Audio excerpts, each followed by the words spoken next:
Baik, Om Swastiastu. Wassalamualaikum warahmatullahi wabarakatuh. Shalom, salam sejahtera bagi kita semua.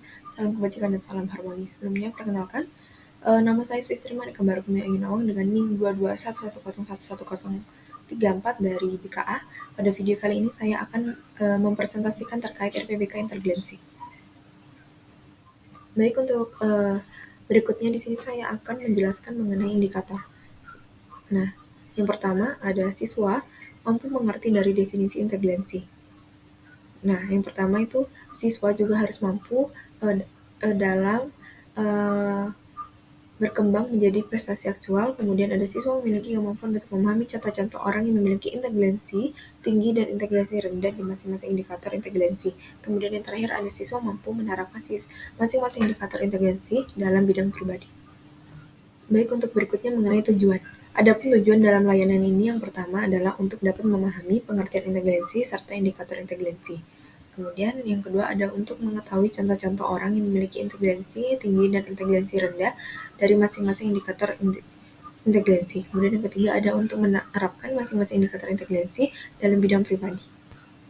Baik, untuk materi yang selanjutnya saya akan jelaskan mengenai interglensi yang dimana dapat diartikan sebagai kecerdasan yang merupakan termasuk hal penting dalam sebuah pendidikan.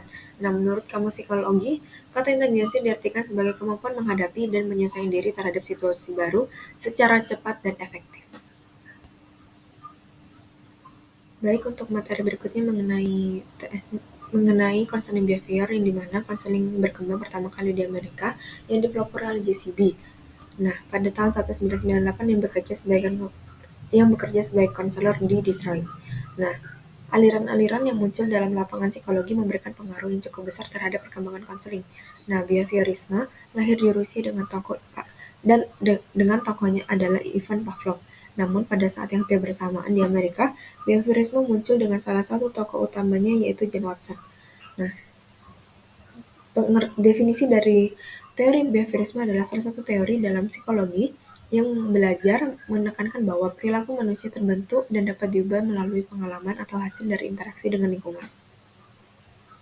Baik, dilanjut dengan materi self-management yang dimana adalah suatu pendekatan dalam konseling yang bertujuan membantu individu mengontrol perilaku, emosi, serta pikiran mereka secara sadar untuk mencapai tujuan atau perubahan yang diinginkan. Nah, manajemen diri atau self-management melibatkan pemantauan diri, penetapan tujuan, serta penguatan diri. Kemudian, yang selanjutnya mengenai penerapan intervensi. Melalui kecerdasan, kita mampu memanfaatkan penerapan self-management atau pengelolaan diri, yang dimana kita nantinya akan memiliki kontrol pada diri sendiri untuk mengatur emosi dan stres serta menumbuhkan serta tanggung jawab yang disiplin. Dalam aspek pribadi, bagi seorang peserta didik yang memiliki tingkat inteligensi yang tinggi, akan memiliki perkembangan kepribadian yang optimal, serta karakter yang dimiliki oleh seorang peserta didik cenderung akan memiliki karakter yang lebih positif dan baik dalam aspek sosial.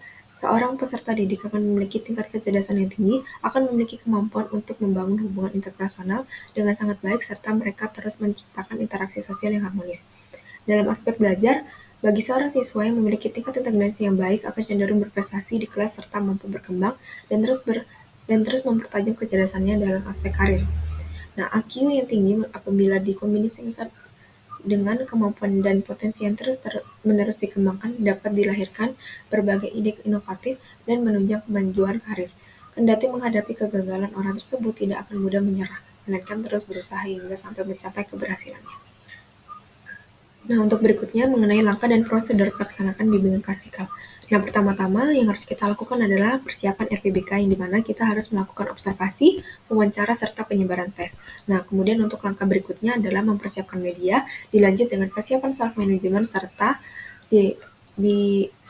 kita juga harus mempersiapkan praktik self-management. Baik, untuk yang berikutnya mengenai langkah-langkah peningkatan inteligensi yang dimana kita itu sebagai guru BK harus melakukan rapot, pengecekan absen, serta menjelaskan tujuan dilakukan pertemuan ini. Kemudian dilanjut dengan menjelaskan indikator, serta menjelaskan contoh-contoh orang yang memiliki tingkat inteligensi yang tinggi dan yang rendah. Serta yang terakhir mewujudkan skor-skor yang diisi pada buku harian inteligensi dalam grafik harian. Baik, mungkin sekian yang bisa dapat saya sampaikan pada video kali ini. Terima kasih sudah mau menonton sampai akhir. Saya tutup dengan para Masanti. Santi Santi Om. Wassalamualaikum warahmatullahi wabarakatuh. Shalom, salam sejahtera bagi kita semua, salam kebajikan dan salam harmoni. Terima kasih.